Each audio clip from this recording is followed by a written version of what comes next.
What's good, folks? Welcome to another edition of the Cover One Film Room, the show that gives you the hows and the whys behind both the good and the bad of the Buffalo Bills. I'm one of your two hosts, Anthony Prohaska, joined as always by Erik Turner. And Erik, a little more good than bad the past couple of weeks. The Bills got off the schneid from their two-game losing streak, got another divisional win up on the docket after defeating the New York/New Jersey Jets in New Jersey on Monday Night Football to move to 4-2 on the year. We've got some conversational pieces and some aspects to talk about from that game. And then the meat of this episode, the crux of this episode, the Buffalo Bills answering fan demand for Brandon Beane to finally do something, even though he's actually kind of done a little bit over the past couple of years. It doesn't get acknowledged. The Bills trade for wide receiver Amari Cooper. We've got a lot of film on Cooper, lot of discussion points on Cooper, especially considering what we've been talking about throughout the offseason, the past couple of weeks, how it ties into the struggles we've been highlighting and documenting here on the show. Jam-packed episode, fun episode, but how you feeling? Man, talk about a busy last couple of days since that Monday night game. Having to jam all the film, offense, defense, break that down, get your notes, get your research, cut up the film, get it ready for the film room, get it ready for, disguised coverage tonight following our show here. And then on top of it, Brandon Beane makes a trade for Amari Cooper. So it's been crazy. Right after you dropped the Ray Davis breakdown I was so mad. Yeah, I know. I was so mad. And I did, 4 hours of that Ray Davis film, just drop it. Literally sat down, about to eat my lunch on my day off. And then that news dropped, which I'm happy. Like you said, it plays into what we've been talking about all off season. And even as recent as last week, which we'll get to, that they needed that type of player, that type of X, that type of route tree, that type of player that really threatens a defense. And Beane went out and he listened to our show. He went out and obviously made a move. So we got a lot today. I mean, I'm talking, this might be the most clips we've ever had to break down when you're talking the game film, offense, defense, and then Cooper's film from 2023, 2024. Action-packed show. Grab your drinks. Grab your food, grab a bucket to use the bathroom if you have to, because this is going to be a long episode. Yes, but of course, you have, I know it's a short week, but you have a few days to digest it. We'll have the timestamps in there so you can jump to different areas of this film room. So stay tuned, settle in, and let's dive into this film tonight, Ant. Yeah, there's, like you said, jam-packed. And I feel like this week back when, what was it? Those like multiple weeks in the row for us during the summer where we had episodes planned, and then like on Wednesday afternoon, like that's when the Red Wedding Wednesday happened. Yes. All these moves kept happening. I think like the MVS deal was on like a Wednesday. Like all these things kept like throwing us into upheaval. And yeah, this week was they play on a Monday. We're trying to grind the tape Tuesday and get prepared, and then the Cooper news comes in, and it's a good time, for them to kind of hit this stretch that they're about to hit in terms of the schedule, potentially, waning a little bit before it ramps up again from an intensity perspective. So yeah, excited to dive into the Amari Cooper pieces and break that down. But Erik, starting on, finishing with the conversation about the Jets and the Bills and that game Monday night. Again, Buffalo Bills win in New York/New Jersey, 23-20. A couple lowlights, like a Hail Mary, a couple, annoying pieces for the Bills, but a good performance from them. They come out with another victory. And, starting on the defensive side of the ball, there were several standout players throughout the game. We wanted to talk about two in this episode. When it comes to this performance, when it comes to, I guess, really the defensive side of the ball in general, was there anything schematic for you that stuck out, anything structural, or was the performance really more individual based for you? And, in terms of what we're going to, have this conversation tonight. Yeah, I mean, we're going to go over some players that stood out to us, and I think they're going to be players that everyone's going to agree with, which is why we're not going to spend too much time on it. But getting Taron Johnson back was obviously huge. And, with Aaron Rodgers as the quarterback of the Jets, I think he was even more important. So having him as that quasi linebacker, as that guy that can fill and be the seventh guy, but not in the box. The Bills wanted to defend deep. That you saw a lot of too high coverages to defend the weapons that the Jets have. And again, to kind of defend Aaron Rodgers, who's obviously one of the best. He's a Hall of Famer from the shoulders up, especially. So he's seen everything. And so I think Johnson's role in this game was so important because of that. His ability to fill from depth, from width in the run game. It was incredible. In this game, the Bills gave the Jets a 6-man box on 16 of their 21 rush attempts. So it was a light box, Yeah. pretty much an entire game. And the Jets, they did feast. Yeah. 96 yards. They did. But again, that's that concession that this defense and that philosophy really gives up. They only had 7 defenders in the box 5 times, and they surrendered 25 yards. When we're talking the run game. And so there were some explosive plays in the run game. And that's no surprise given Breece Hall and his speed and the way he plays the game. But I think Taron Johnson's ability to fill the box, that quick trigger, just his, read and recognition skills was super important in this game. As good as Cam Lewis has played the last few weeks, Taron Johnson, in my opinion, was one of the best players in this game on defense.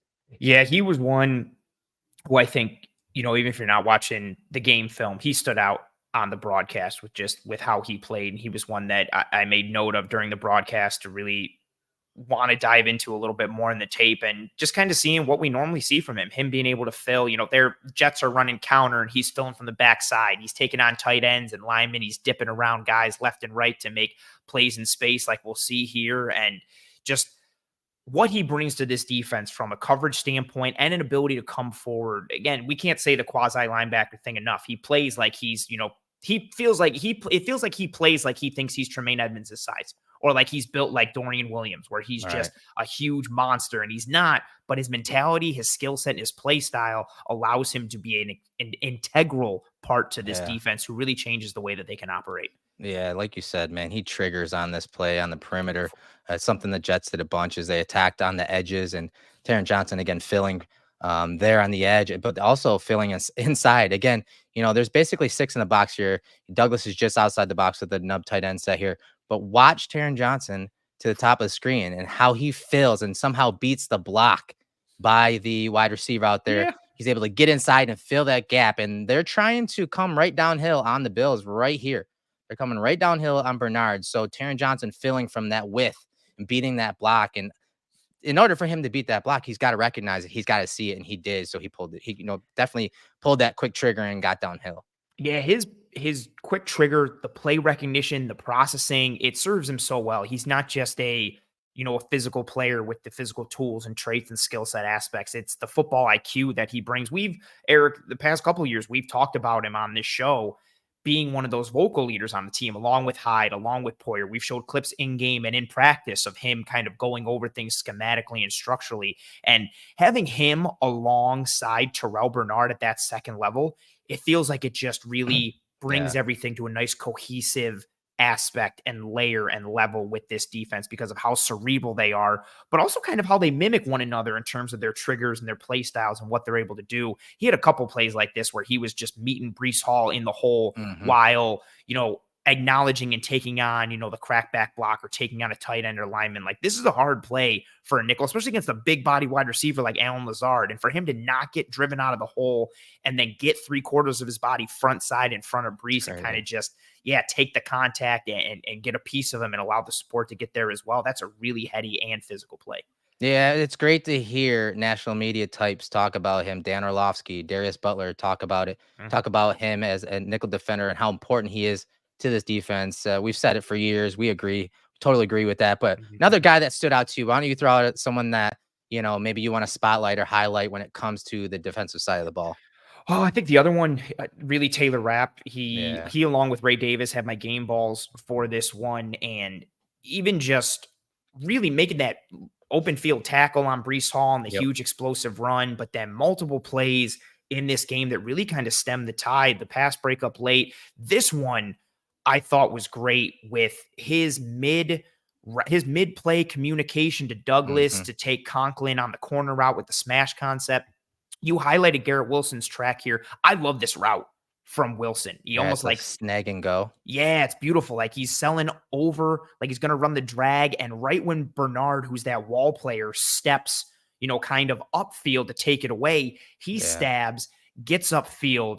It's a good amount of suddenness and crispness from Garrett Wilson. It's a good ball from Rodgers.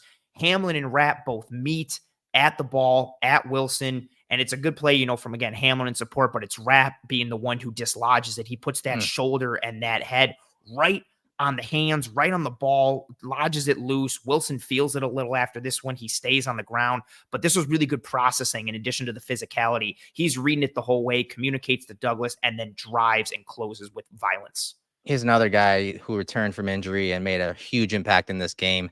And he plays very loose. I think he's like Taron Johnson when it comes to how he sacrifices his body.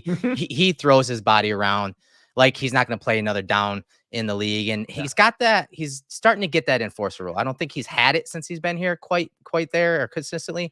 But it reminds me of Poyer when he first came, into this defense and was starting to find his way in this defense and starting to play fast. You saw these kind of plays where he was making plays on at the catch point. And then eventually he progressed, year 2, year 3 in this defense into making plays on the ball more so than jarring, wide receivers and skill players away from the ball. And so Rapp's really important, like you said, when it comes to communication. We saw that last year as well.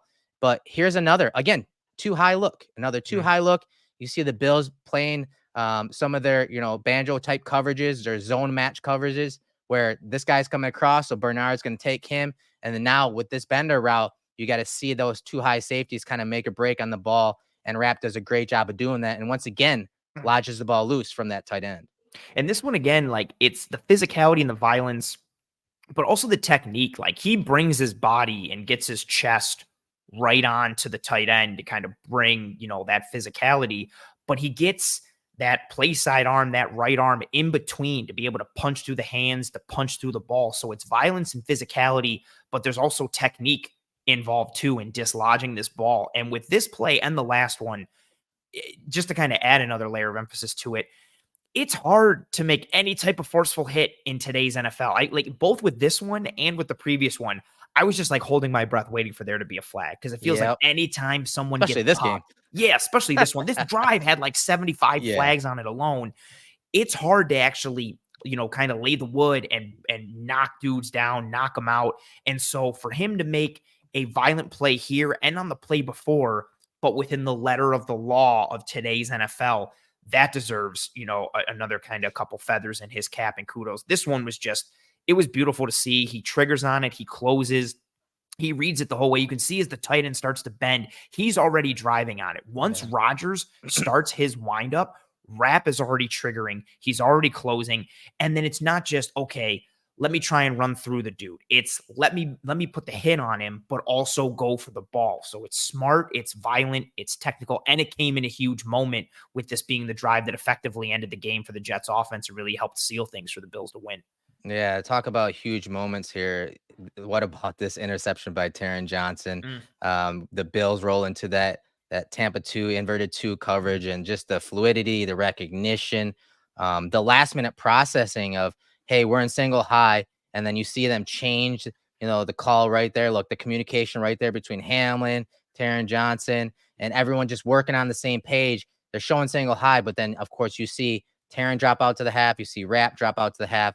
Hamlin's that high hole player right here. The Jets do a good job, honestly, of getting 2 verticals down the field. And honestly, they probably had this if Aaron Rodgers said that if Mike Williams is on the red line, this is probably a touchdown. I was going to say the throw that made Aaron Rodgers have enough of Mike Williams and want Devontae Adams. Right. Yeah, right. Taron Johnson's eyes are obviously, zone eyes, and he sees the bender, but he also is watching the quarterback. And as soon as Rodgers steps up and starts throwing it to Williams, watch that turn and fluidity by Johnson to find the ball. I don't know and understand how he intercepted this, but either way, Taron Johnson, Rapp, I mean, those 2 guys were some stars and really saved the game for the Bills to really solidify that 4th win of the season for the Bills over the Jets.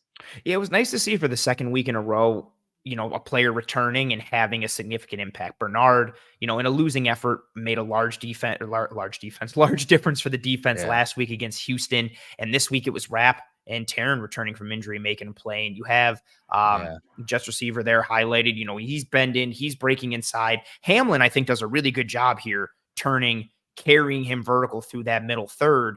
And then again, to your point, like this really is there for the Jets. Even if Williams holds that red line like Rodgers wanted or gets more outside the numbers, even if he doesn't, this ball is still potentially there, even with Rodgers underthrowing it a little bit. Yeah, if Rodgers could get it out in front of him a little bit more, or if Williams is on that red line that you have highlighted there, roughly like 5 yards from the sideline. Right. Yeah. And Right if Williams can be on that, which he's not, it's an opportunity to have a completion. Even so, they still have an opportunity to complete it here because Taron goes with that bender and it's open. Williams falls down. But to your point, like, it's just, this is a ridiculous play. Like, the speed turn from Taron Johnson and then to close on it. And he basically, track that. to track that. And then he basically like scrapes it off of Williams's forearms. I didn't think he had any shot at picking it. Like, when they were celebrating, like, oh, we got it. I was like, it probably touched the ground. Like, there's no way he got it. Like, that's a man. Like, to basically scoop that off the ground, but effectively scrape it off of and scoop it off of Mike Williams. Yeah, you got just to track it, roll on his head. Yeah, look at that. It's like the Dominator, bro. Bro, look at his neck. Oh, good call. I like that comp. Yeah, look at his friggin' head. Look at his neck. Like, just he's rolling over. He looks like for any wrestling fans out there, it looks like the neck exercises you do in like the New Japan dojo to like stretch your neck out and be able to build that flexibility and toughness within your neck and shoulders. That's wild. Like, and that was a huge play. Again, it effectively like iced it. And I know some people are like, well, it didn't matter. It was kind of basically like a punt. This is an amazing play. Good recovery. Again, a little help from the Jets and not sticking to the design potentially, and Mike Williams falling down, but just a hell of a play from Taron there. And again, highlighting a strong game from him, a strong game from Rapp, the two of them working in tandem with one another. And I'm interested to see again, kind of what they do going forward as this defense gets healthier, little by little, week by week, little by little, up front, second level, the secondary. They really haven't had the opportunity to really gel because of how everybody's been banged up this year. We haven't seen a full squad for this Bills defense, and we technically won't really until Matt Milano comes back in December. But it's exciting to see them kind of form a little bit and be making plays in this defense, especially in the absence of Hyde and Poyer, who traditionally have been the playmakers of this defense in a lot of ways. Yeah, finding those players that are going to be the consistent playmakers. So it was nice to see Taron step up and be that guy in this game. Rapp. There's some plays by Bernard, in the run game, those splash plays, those tackle for losses that were, incredibly huge to put the Jets behind the sticks, to get them into third down, which they struggled in third down and they struggled in the red zone. The defense did a great job when we're talking about the red zone. They did a good job of clamping down. If they didn't put up the fight they did, inside their own 20-yard line, there's no way they win this game because there was so many explosive plays, which is not typical of Babbage's defense, of McDermott's defensive style. And the Jets were getting them, and Rodgers was dicing, and cutting apart the Bills defense. But when it mattered, third down and in the red zone, they clamped down and they slowed him down just enough so that the offense could put enough points on the board to win the game. Yeah, and they needed every ounce of it with, granted the Jets had some missed kicks, but the Bills had some of their own. You have the Hail Mary. You have the sack by AJ Epinesa that should have ended the Jets drive. He gets called for like roughing the passer for like a whole episode in itself. The flags, the penalties, the refs. It really was like, I was getting in the film for the defense. I was getting, especially at the end there, like you alluded to, I was like, oh, okay, we're at like the last drive. And I saw there was still like 7 minutes or something left on like the film. I was like, oh, because of all the flags and like every play, flag after flag. And yeah, so some messiness and moneyness, but the Bills needed every stop in this game. They needed every point in this game. And to, again, come out of this game against a Jets team that changed things midweek, maybe had a little extra fire and is still a good team on paper. And it's a place they've lost the last 2 years for a variety of reasons. So to be able to kind of get that monkey off their back a little bit, they come out with the 23-20 victory, which is very nice on that defensive side of the ball. And Erik, anything else on the defense before we switch over to the offense? No, I think that's a great segue when you're talking about, the offense and, protecting the ball. And I think that's on the offensive side. I think that's what really won them the game. I know Allen, had that one fumble. He should have just threw it away. And that's one of those plays with Allen that you live or die by, right? But overall versus the Jets, he's always struggled against that defense, the speed, the physicality, how they always attack the ball when it comes to Josh Allen. And I thought Allen's play in this game, it wasn't always pretty. Sometimes he left the pocket a little too soon. Sometimes he didn't hit the reads in his progressions. But he protected the ball overall. And I think that's really what kept the Bills in this game and really didn't give all the momentum, because you see that happen at times where Josh makes a couple mistakes, whether it's a turnover or a fumble or some sort. And then it starts to stack up, and then hero ball ratchets up, and then he's throwing 4 interceptions. And so we've seen that before. And so I think in this game, that ability to protect the ball was huge, and you can win a lot of games, as we've seen. They have 4 wins already out of 6 games, because Josh Allen's done a great job of protecting the ball, and you didn't see many, risky throws, tight window throws. Did he live outside of structure a majority of this game? Yes, and we're going to talk about a couple of those plays, but I thought overall that was really the key to the Bills' offense. Wasn't always pretty, but against that defense, it's not going to be. No, and I mean, if they had just played this way last year in New York on Monday night, they probably win that game. Also maybe if Whitehead doesn't play in that game because he had all the interceptions in that one. But it's such a great juxtaposition, and tying into, Allen made a mistake in that game, and then I was like, okay, let me try and make up for it. And he's forcing these tight window throws and throws that he shouldn't be. And again, we broke it down last year. If he just hits Kincaid underneath instead of instead of forcing it to Kincaid, like hits the underneath, that the second interception doesn't happen. Or no, forcing it to Gabe Davis if he hits Kincaid underneath. It just those, and we've seen it snowball time and time again. And this game, and I love how you tied it into the other victories we've seen. Him just kind of playing within himself and playing within the game script, knowing like, okay, the game's close, or we're in the second quarter, we're in the third quarter, it's tied, or we're down by 3. Let me try to, make a play here. Let me try to do this. But then when they were up and when things are going well, it's like, let me not throw this away. Let me not do anything crazy. We saw a couple throws that were out of bounds, that were he, instead of trying to make a throw back across his body, he's like, all right, cool, it's 1st and 10. Let me chuck it out of bounds. We'll live to fight another day on the 2nd and 10. It was nice to see him play that way from a decision-making standpoint.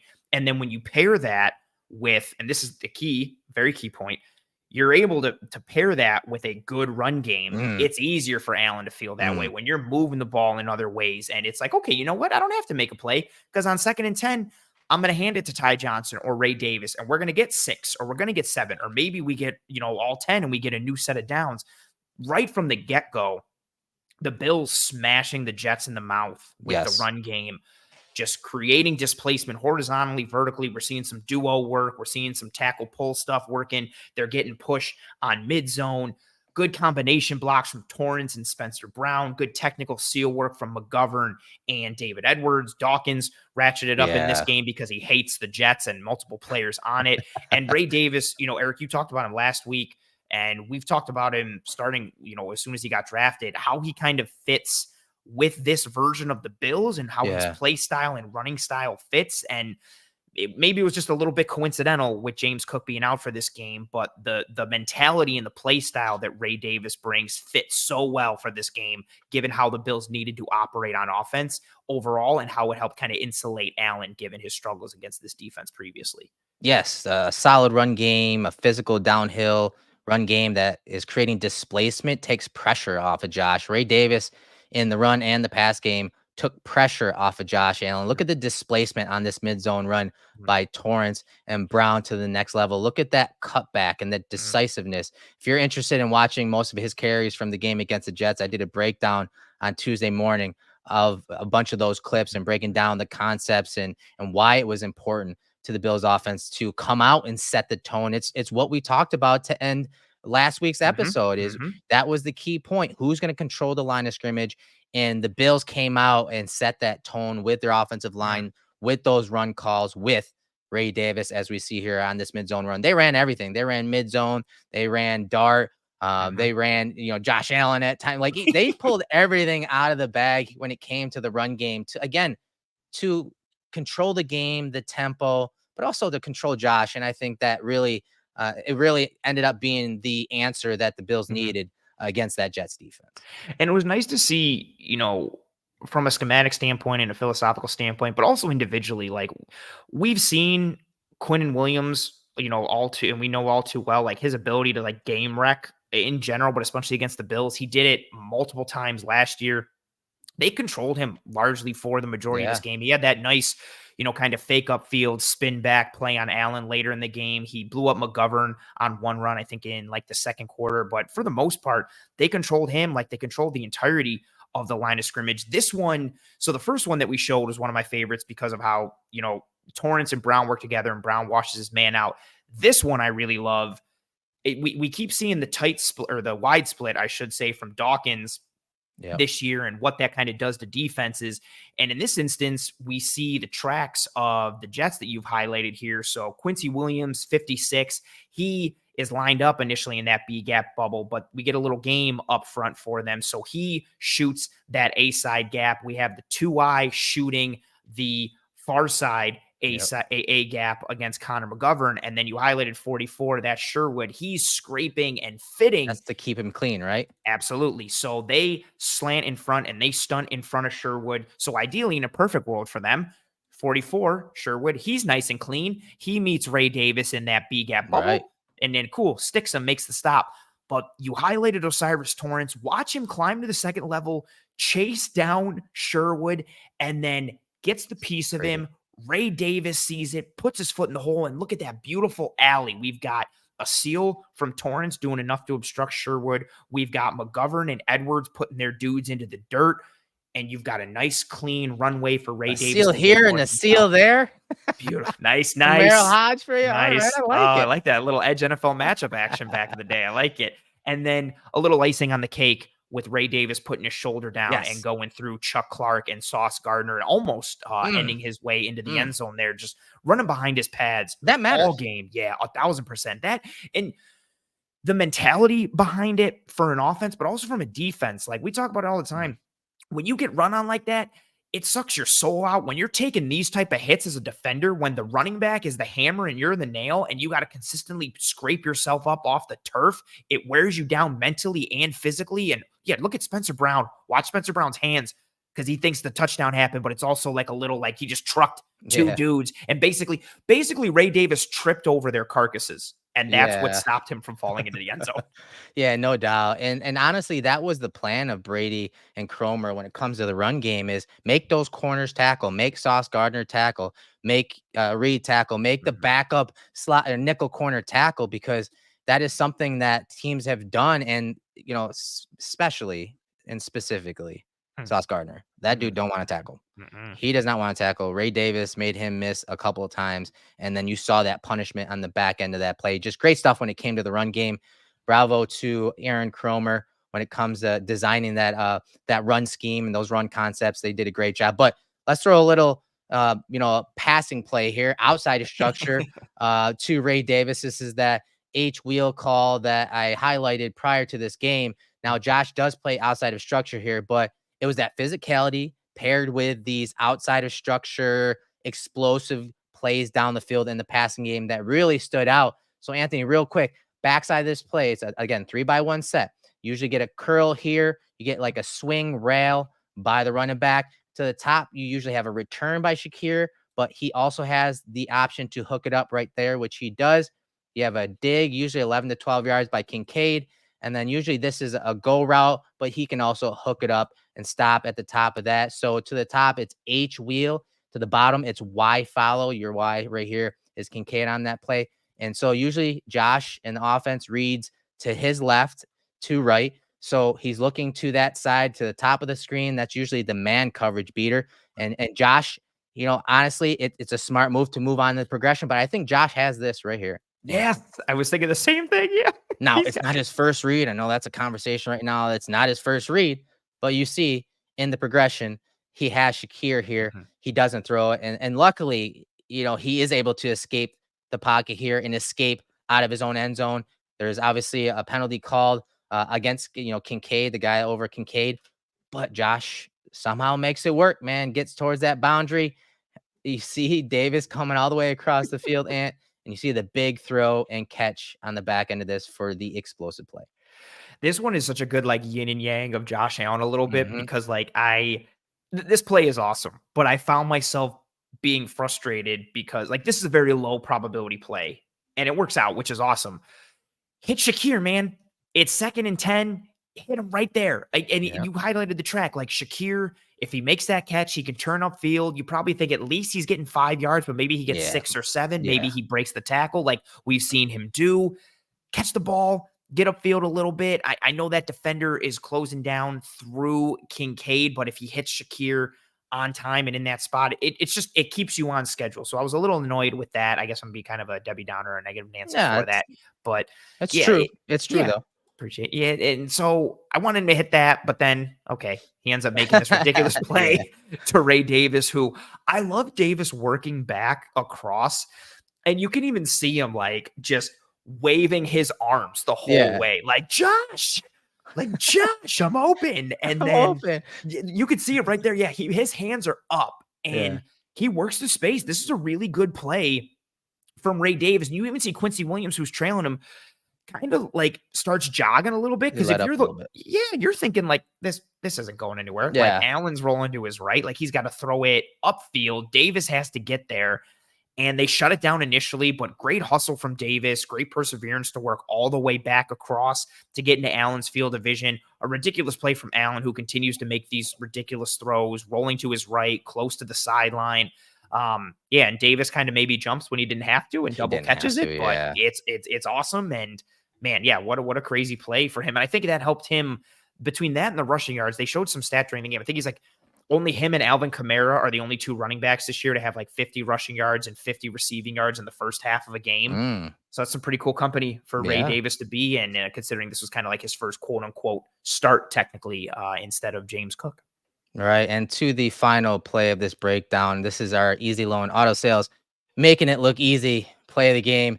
3rd and 11, 27 seconds left in the first half, 13-10 ball game right here. And this is Josh out of empty. And this is Josh. We talked about living, outside of the structure. I think that was part of the game plan, honestly, because you're running all verts in the red zone from, the 12-yard line, 13-yard line. You're running all verts from empty.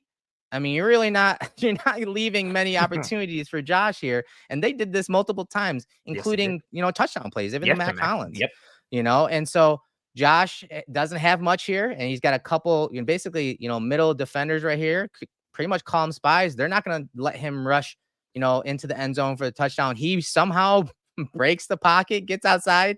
Great work by Dawson Knox, hitting the back line, working to the front pylon. I imagine they practice this a little bit. Knox does a great job working back, catching the ball right at the front pylon for the touchdown. Josh meets him immediately for that touchdown. This is why this is our easy loan auto sales, making it look easy, in quotes, making it look easy. Right. Play of the game, Josh Allen to Dawson Knox for the touchdown. Yeah, this is another really the theme of making it look easy continues to be like these ridiculous plays that are not easy whatsoever. This is also very similar. You talked about, the all verts in the red zone. This is similar to what the Jets did on the touchdown from Allen to Matt Collins in this game. A little bit different, but basically cover 0 look, so no safety help. And then here they've got 21 and 44 acting as those 2 spies. On the touchdown to Hollins, it was both linebackers. It was Sherwood and Quincy Williams. And the edge rushers kind of also loop back inside with eyes on Allen. But essentially, it's very similar look. Jets probably had this game planned up to try and limit the legs of Josh Allen. Opportunity for Quinn Williams right here. He gets some pressure on the inside of Edwards, but Edwards stays on him, helps kind of nudge him upfield a little bit. Nudge him, a little bit. Maybe tripped a little bit. Yeah, I was going to say, didn't call that. I kept watching from both angles because it looks like Williams tripped. I get a slight thought that Williams dove a little bit here because it kind of flings himself. Maybe he's trying to embellish. I'll buy that. Maybe Williams has been watching a little bit of soccer and is like, you know what? Let me try and throw myself and see if I can get the flag here. Yeah, a little bit.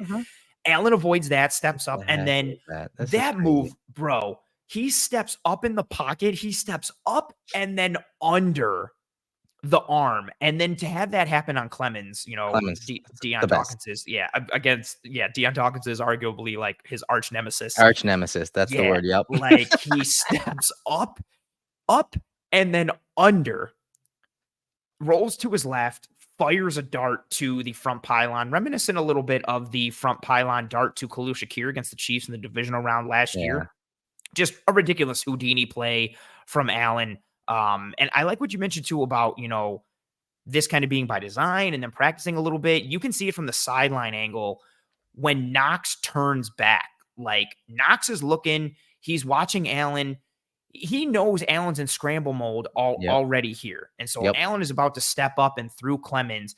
Knox has eyes on him, but Knox continues to the back line, like you said, and then just spins and snaps it off. The timing is great from Dawson Knox. Very good scramble drill work. Absolutely. It is perfect. Like very good scramble drill work / kind of maybe anticipated. We've rehearsed this. We know what to do in this situation.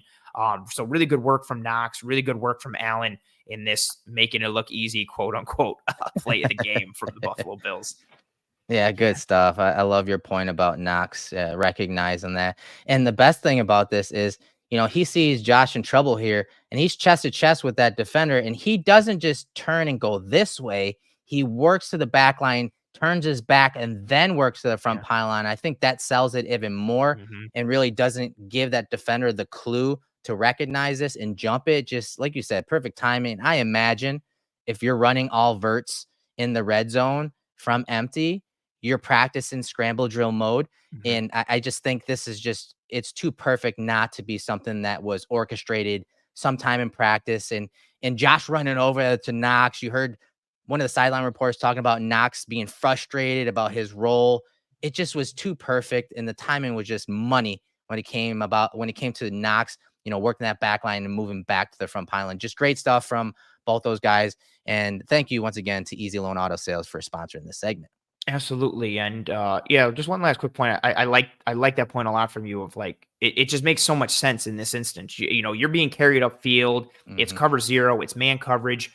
There's the boundary back there capping you. Where's all the space like underneath? So snap that off, work back. And then because the two spies are there, they're in the center of the field. Yeah. So there's all this space in the flats, going upfield. And Allen, smartly makes the throw and Knox again does a great job snapping that off, like you said, selling it a little bit, turning his back, snapping back to the outside, almost like it's a design route. So really well done from Allen, really well done from Dawson Knox for our Easy Loan Auto Sales, making it look easy play of the game, sponsored, of course, by our friends at Easy Loan Auto Sales, who, regardless of your credit situation, Easy Loan can help get you behind the wheel and on the road to better credit. All of their vehicles include a 2-year, 24,000-mile warranty, and they have 3 convenient locations in Buffalo, Lockport, and Niagara Falls. They can get you driving today. Go to easyloanauto.com to start your accelerated approval. And this one, if we're for those keeping track at home, we have decided that we're going to do some awards potentially at the end of the year. This makes another, making it look easy play for Josh Allen, but the first of the year for Dawson Knox. So congrats to him. I'm sure Dawson's super pumped to be, have his name in the hat there for the making it look easy play of the game. And maybe we'll see more from Dawson Knox coming up as we go forward here. Yeah, that was definitely a play that looked orchestrated, looked rehearsed, but it was not as easy as it looked. That's for sure. Great stuff from those two guys. So with that said, that kind of wraps up, the defensive and offensive takeaways from that Jets game. We have to move forward pretty quickly now, not just when it comes to the short week and the Titans upcoming, but also when it comes to the film room right now, because we have a lot of Amari Cooper film to break down, right, Ant? Yeah, a little bit. As you alluded to earlier, this might be the most clips we've ever seen. So we're gonna get through in detail who and what he is last year, this year a little bit, what he brings. And Erik, like we talked about in the intro, this is a move that falls in line with really what we've been talking about throughout the entirety of the offseason, especially once the Stephon Diggs trade happened. A lot of what we were looking for in draft prospects in terms of their traits, skill set, size, and frame and capability. A lot of it came to, do they possess anything in the realm of a true X, and why we thought this team needed that and what it would do for the offense and what it would open. And we've continued to have a bit of that conversation throughout this year in season. And then tying into that, we've talked about what defense has been doing the past couple of weeks and the struggles for the Bills offense against single high looks, both cover 3 and cover 1, the struggles to get the ball outside the numbers and to get, the ball vertical and what defenses are able to do because the Bills have struggled in those areas. All of that all of those conversational elements and pieces are remedied a bit when you talk about the acquisition of a player like Amari Cooper, who he is, what he is, despite the poor numbers in 2024, really kind of how he improves this wide receiver room and what he does for the offense as a whole. Yeah, like you said, we've been talking about it this past offseason. We talked about it as recent as last week about all the man coverage, all the single high, all the press and jam, and how teams are defending the Bills offense now. And after their first, 3-4 games on the schedule, now that there's more film on Joe Brady's offense, they need to do something different when teams want to play man, when teams want to play single high, whether it's cover one or cover three. I mean, we talked about this, Ant, as recently as last week's episode. I'm thinking back to the receivers we were breaking down, and we were talking about fit, and part of what we talked about was someone with the true X, but we were talking about separators, and you highlighted it there. A huge reason why I wanted separators, early separators. Traditionally, Allen has succeeded with guys who create separation, but early and declarative, and that's not who this offense is made of. And you're now seeing it reflected in this coverage with a lot of the single high stuff. Defenses aren't scared of getting beat deep.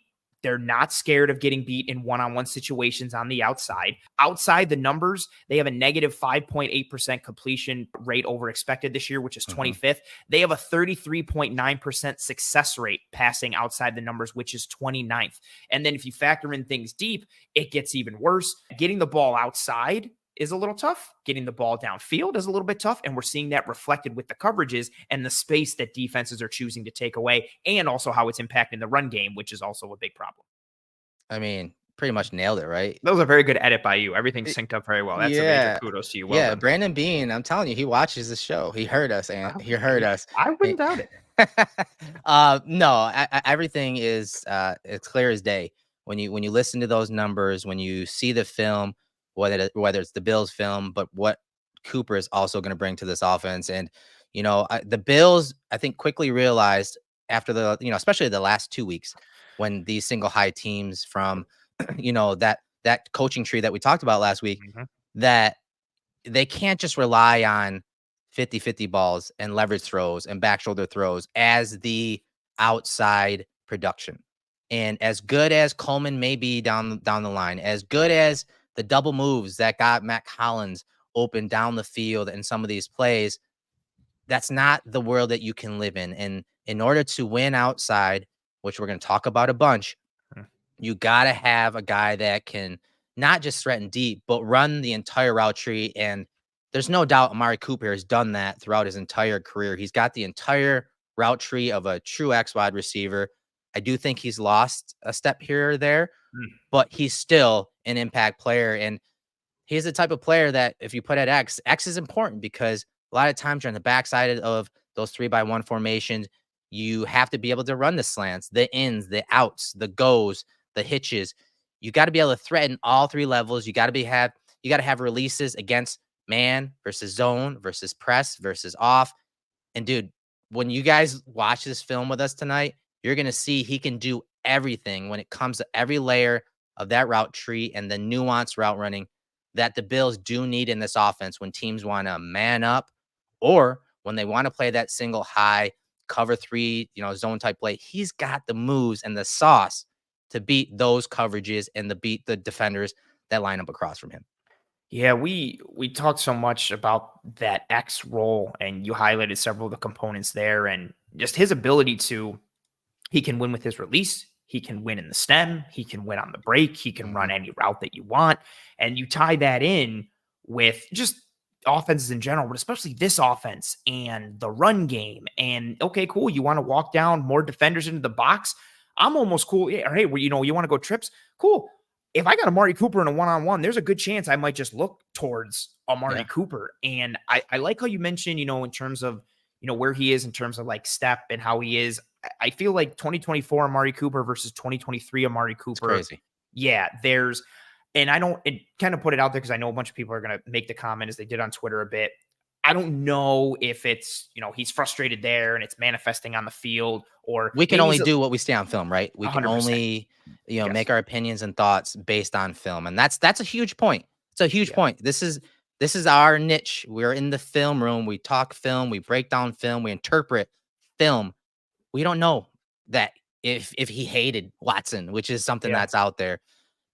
from his body language on the field and some of the throws Yeah, that Watson was giving him, I think it's fair to say and assess he was frustrated, right? I mean, yeah. and you can see the route tree, Anthony, here, right?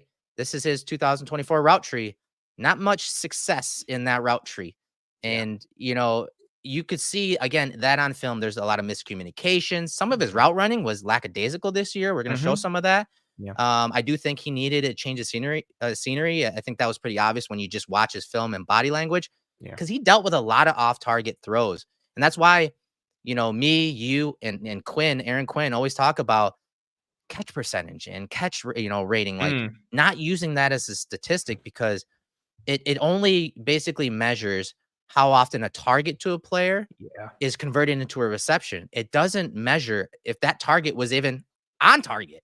And so I think we saw a lot of frustration on film with Amari Cooper, and I'm sure it was related to Watson because Yeah. that offense with Wow, Watson is it's just terrible. sad. It's one of the saddest offenses I've ever watched. Very disjointed, really ugly stuff to watch. And so then you're pairing when he gets the opportunity to get open. If Mhm. he gets the ball, sometimes it's not a great throw, or he's getting open, he's not getting the ball. And then you pair that with the nature of what the Browns offense is: run first, run identity. I tweeted it last night. Like, he's running a lot of like for the love of the game routes where he's Mhm. just clearing stuff out, or they're running screens left and right to the running backs. And again, I like what you said and how you framed it. We can see some body language stuff. Excuse We me. can see Mhm. some pieces, but we're really just going off of the skill set and what we're seeing. And there is still that potential there.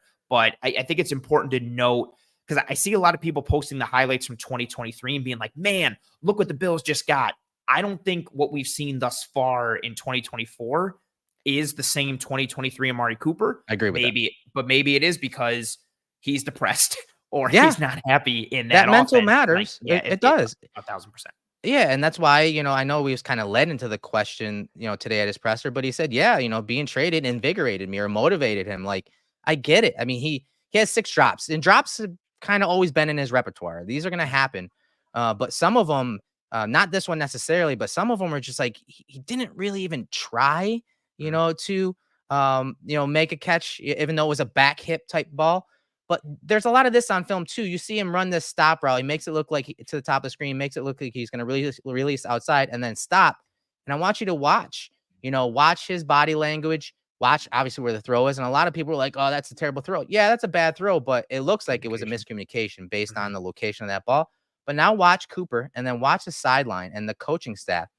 They look at each other, and the coach right here, he kind of says right there, he says, you can see him kind of point like, hey, you're Oh, supposed to wow. be further downfield. So I know it's easy to blame Watson here, but regardless of how frustrated Amari Cooper was, this type of body language, this type of, lack of detail in his assignment is not typical of him, but it also does, again, it falls on him. He's a Yes. professional, and he's got to play better than this. And so I assume he probably was supposed to run this a little deeper. He snapped it off for whatever reason, but this type of stuff was on film throughout all of his 2000, six game this year, 2024 film. Yep. You're seeing this type of stuff happen a lot. Bottom of the screen, sick route versus zone. I don't know if he's running 100%. I don't know if he's running 80. He may be running Right. 50% here, but look at the route running. Like, there's some nuance to it.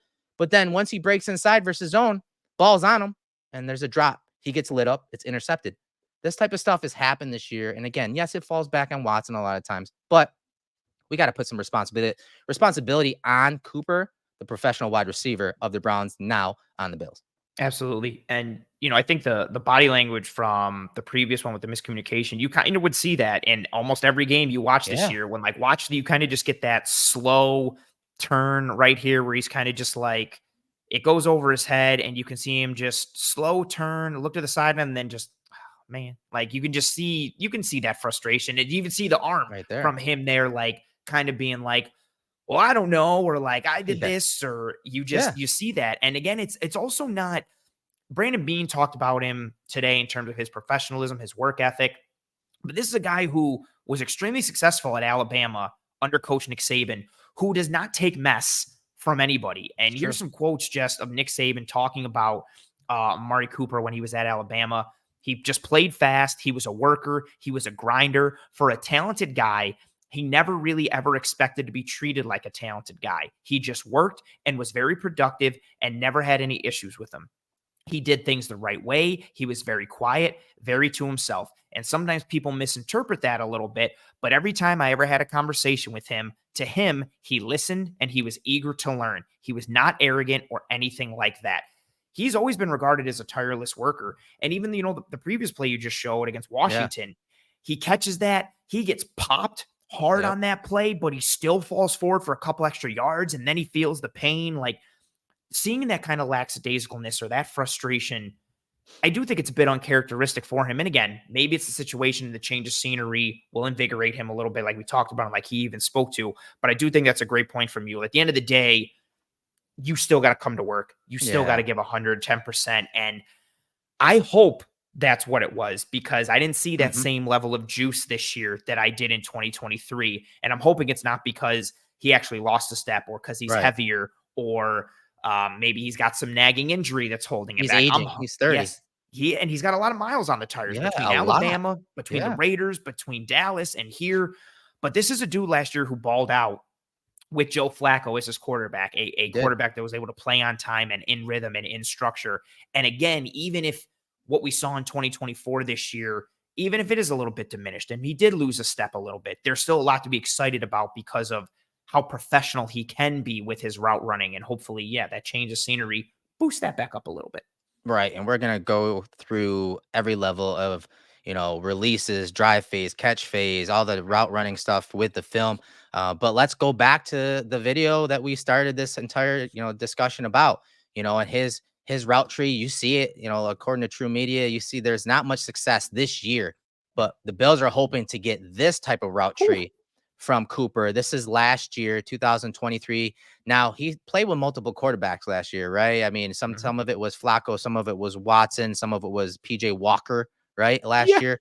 And you see he still produced, and there's a lot of green there. There's a lot of positive success rate routes when it comes to that. And it's damn near every single route.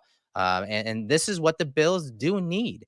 This is what the Bills need in their offense this year. And so now let's focus it even more, Anthony. You talked about, going into week 6, the Bills and the wide receivers struggling to win outside the numbers. And so here is Amari Cooper's numbers from his production from outside the numbers from 2023 to 2024. And again, you're seeing a lot of green. You're seeing a lot of success. And that's what the Bills need in this offense. They can't just live with those 50-50 balls. They can't just live, with those back shoulder throws and always worrying about how can we set a pick to get a guy deep.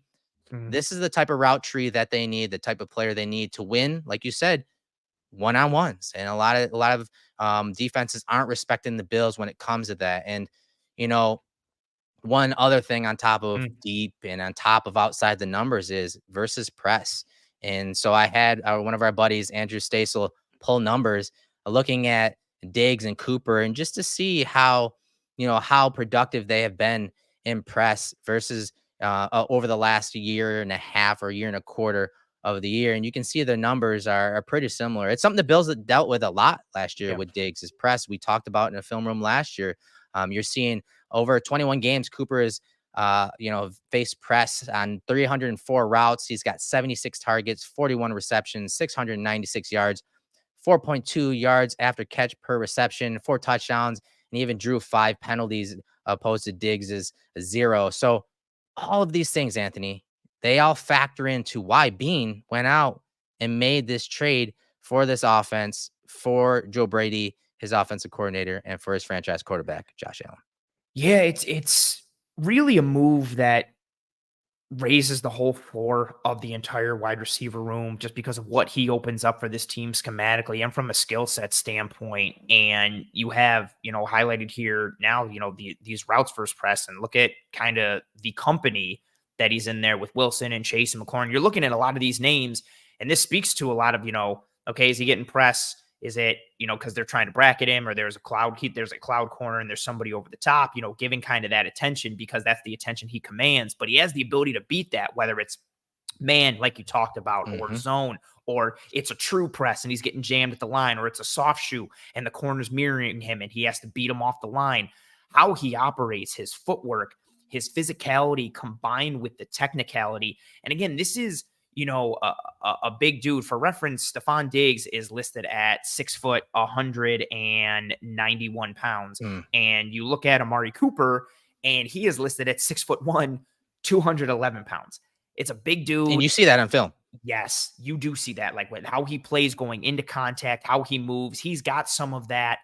He can separate with deception and technicality, but also separates a little bit with what we want to see Keon Coleman use, physicality at the break, kind of throwing dudes by and chucking them and getting open. So he is very much a complete wide receiver, and that's what he was billed at coming out of Alabama, and that's really what he's been through the majority of his career. And we talk about, and we showed it a little bit in the highlights, and now we get in some more tape now of, you know, kind of the Bills side of things, what we've seen.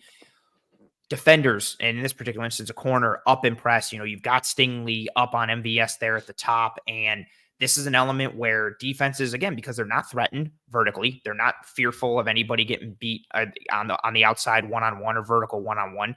They're up in the face, they're up in your kitchen, and with MVS here, you know, rest his soul wherever he's going to play to next, you just don't see that level of separation. And it's tight windows, it's restricted airspace, and it's part of the reason why the Bills haven't been able to find success out there. Yeah, and this is something that's going to come up a bunch. We talked about being outside the numbers. We showed you those, that production and those numbers.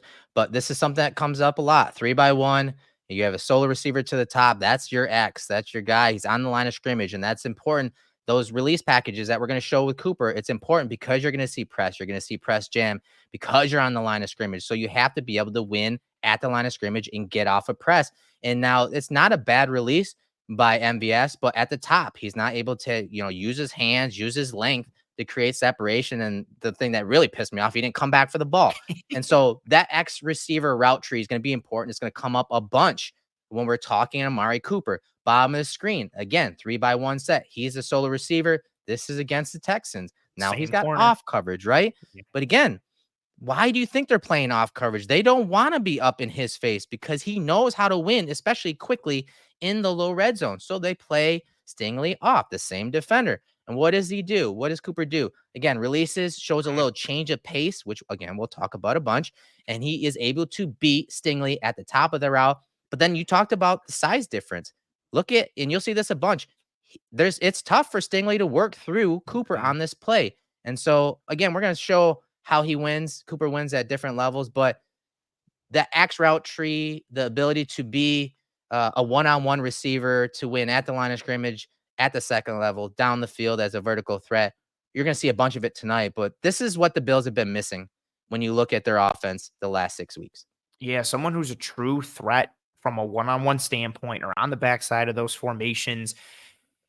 It hasn't been a consistent element in this offense at all. And, you know, another press alignment here from the defender against the Pittsburgh Steelers, another opportunity for him to shake that, to beat that. This is something we've seen, whether it's Keon Coleman, whether it's MVS, whether it's Mac Hollins, their ability to kind of not be able to shake free, to generate separation.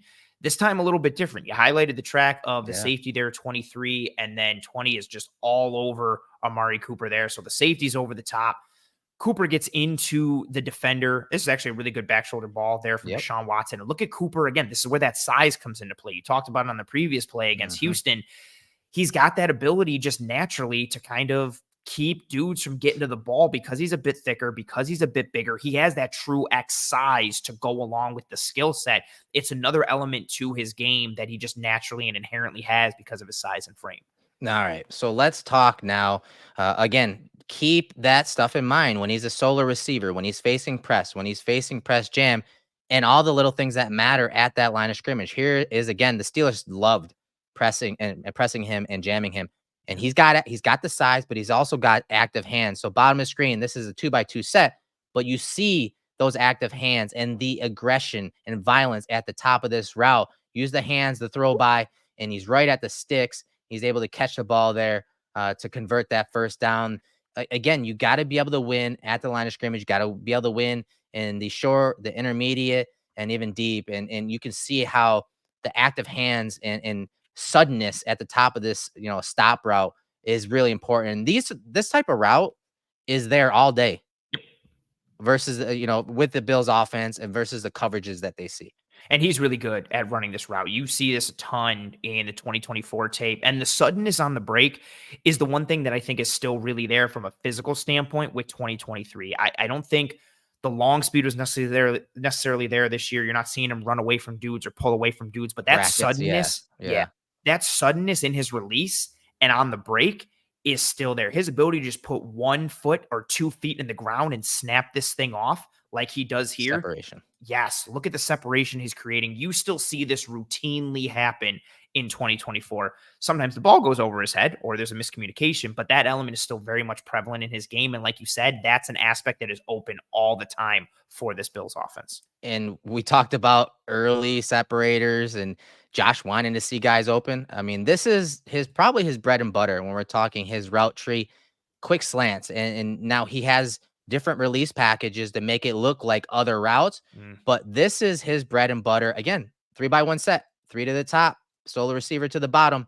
And you see him to the short side of the field win easily. I mean, just that stab.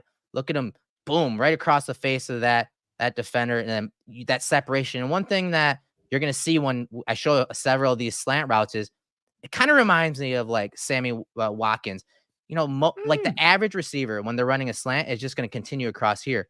But what you see Cooper do is he kind of drifts more upfield. So as this defender gets toasted at the line of scrimmage and his natural reaction is to come across flat, he works more upfield. And you're going to see that a bunch when you look at some of these slants. But the ability to win versus press versus jam versus long type defenders, but to win early is really what Josh Allen, I think, is going to benefit the most from. Yeah, that declarative separator. And I love your point on drifting a little bit upfield. What's nice too is, again, because of his size and frame, if a defender gets a hand on him and sees that and is like, uh-oh, let me try and derail him, grab him, something, Cooper can just play through that, whether with his hands, whether with his body. Again, look at the separation that he has created. I love your call out with him, being really good on these slant routes. He wins against man. What I also like is when he runs these routes against zone, like cover 3 especially, he's really good at eyes inside, IDing that flat defender, and then playing off of them, finding the window or even settling in it and hitching up a little bit depending on what that route is as well when he's kind of working across the field. Again, just a very professional approach to that receiver spot and a lot to add for this offense in these scenarios. Another X type route, 3x1 set, solo to the top of the screen, 4 strong to the bottom. But now you're getting more of like a circle or diamond release. So he's releasing outside. He's kind of making it look like he's just going to release and run a vertical, but you're going to see him snap that off. But that gets that defender, backpedaling, open those hips to the boundary. And then you're seeing Cooper come across the face. And then see right there, he's not continuing down this line. He kind of like shuffles and works up the field on the slant route. But this is the easy win, man.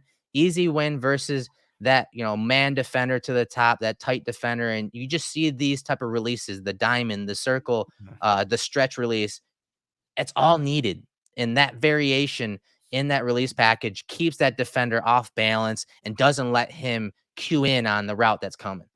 You see a little bit on this one. One of my favorite aspects for him, and again, you see it in a ton of the tape this year, the deception that he operates with in his stems, being able to sell vertical or sell upfield and come back short or come back underneath, or the opposite, being able to, with body language or pacing or gait changes, sell like he's going to kind of slow down and then kick it back into gear and push vertical or push inside on a post. Just, you see that again, that bit of nuance that he has, that technicality that he has to go along with the size and the frame and the skill set. Yeah, and I'm showing several of these just so that you can see how it mirrors and looks very similar. So you saw those 2 slant routes, and just watch on this one how he sets up a 2-way go, and keep an eye on the defender and the defense they're playing against here. In the Commodore Lenore, top of the screen, watch that route. Again, it's kind of that circle release, kind of that diamond release. But right here, he's got that staggered release, a little stretch release. He could literally go outside. He could go inside here. It's almost like we always talk about the 2-way go from the slot. He's really keeping that defender off balance and making him be patient and stay in his back pedal. So you see him then open outside. So then there's the kick step by that defender. Now his hips are open to the boundary. His chest is to the boundary. Look at that suddenness, snaps it off back to the middle of the field, right in that passing window. He's able to get the first down there. Just a beautiful setup here, a slightly different release when it comes to setting up that two-way go, but there's so much nuance to this release. It's very difficult to defend. Yeah, and again, you see this regularly in the tape last year, this year as well, and his timing of knowing when to stab and to snap things off. At first, I was like, man, like he just, that's really good timing from like, kind of how it worked out. And now I'm at the point where I think like he's reading the hips of the corners. He sees them open up and he's planning, because you see this ability for him to get guys to open up one way and then snap this off. And again, another situation where he's on the backside, he's one-on-one, he's that X, you've got a 4-strong look to the bottom, so there's lots of room for him to operate. It's essentially a one-on-one scenario for him out there. Look at all. It's going to help those guys, right? That's the other portion of this. Yeah, it's going to help everyone else. Yeah, and that's just it opens everything up, even from just a depth chart perspective. Everybody gets to get knocked down a peg in a good way. Keon goes down, Shakir goes down. There's less focus on Dalton Kincaid potentially. And when you throw bodies front side, if you're going to leave Amari Cooper one-on-one, he can win. If you don't feel comfortable in that way and you want to stay in those too high, guess what?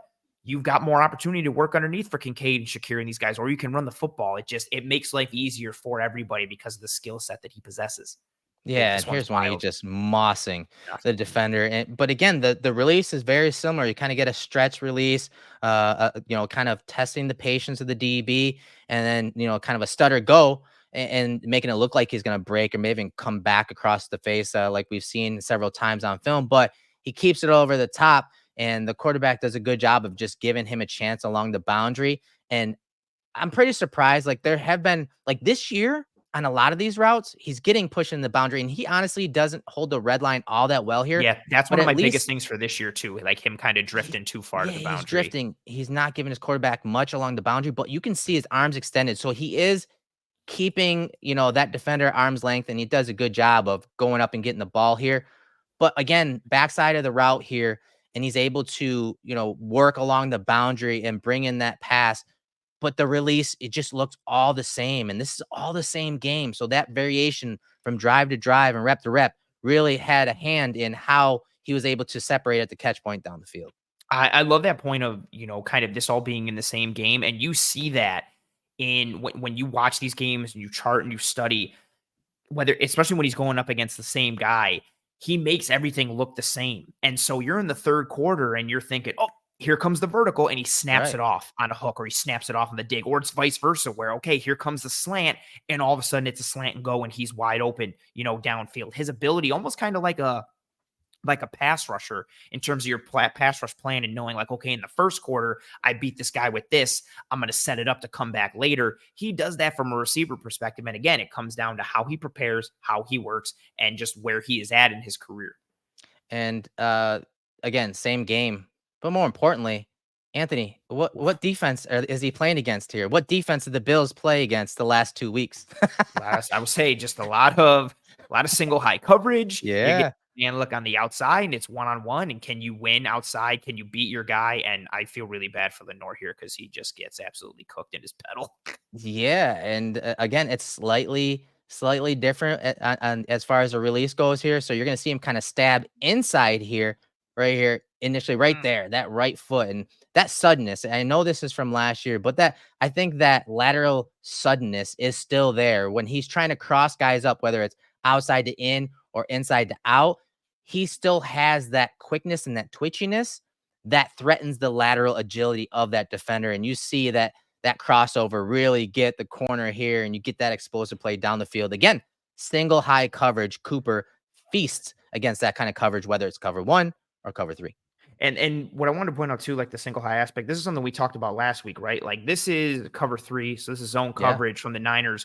But on that backside, and even really with Charvarius Ward up top with how he plays the number 1, but just focusing on Cooper, essentially it's going to play out like man coverage. So even when it is zone, because it's that one-on-one scenario, and then you've got numbers to the field side and he's one-on-one with the corner, that linebacker to his side is going to take the running back. Well, that's Gibson in this instance, which is a safety. But you'd have a one-on-one scenario. So even when we're talking about single high and man versus zone, these zone looks, especially when he's that backside receiver, is still going to present itself like man coverage. And then you highlighted all that space. All the space. Because there's numbers to the other side. Whoever that post safety is, he's playing the post. He's playing kind of that middle third, but he still kind of has to almost cheat a little bit because you have to respect the numbers to the other side to be able to give help. So in a lot of ways, again, that backside corner that he's against, it's really a man-on-man scenario, whether it's zone or true man, like a single high cover one.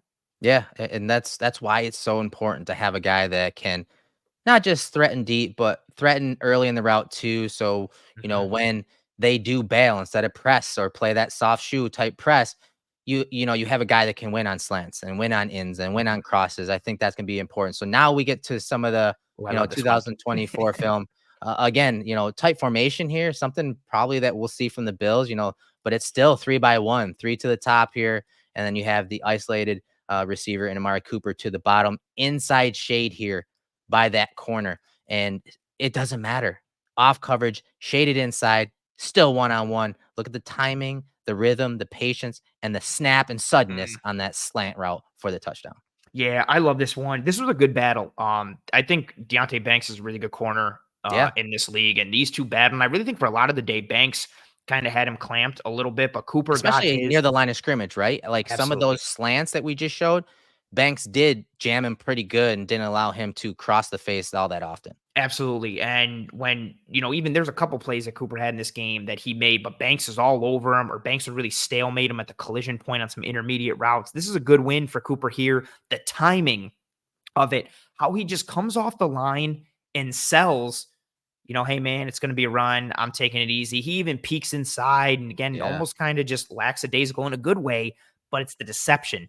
He's setting up Banks. You've got the defenders there inside who are honoring that run action. There's just so much space between the defenders in the middle and Banks there. And because of how Cooper paces this route, and more importantly, the timing at which he stabs and breaks, it lines up so well. Yeah. Play action and what the defenders are doing there. Pinnock, the safety, he flies off to the other side. There's so much space, catches Banks off guard. Good suddenness, good powerful explosion coming out of that break there from Cooper, who just separates instantaneously.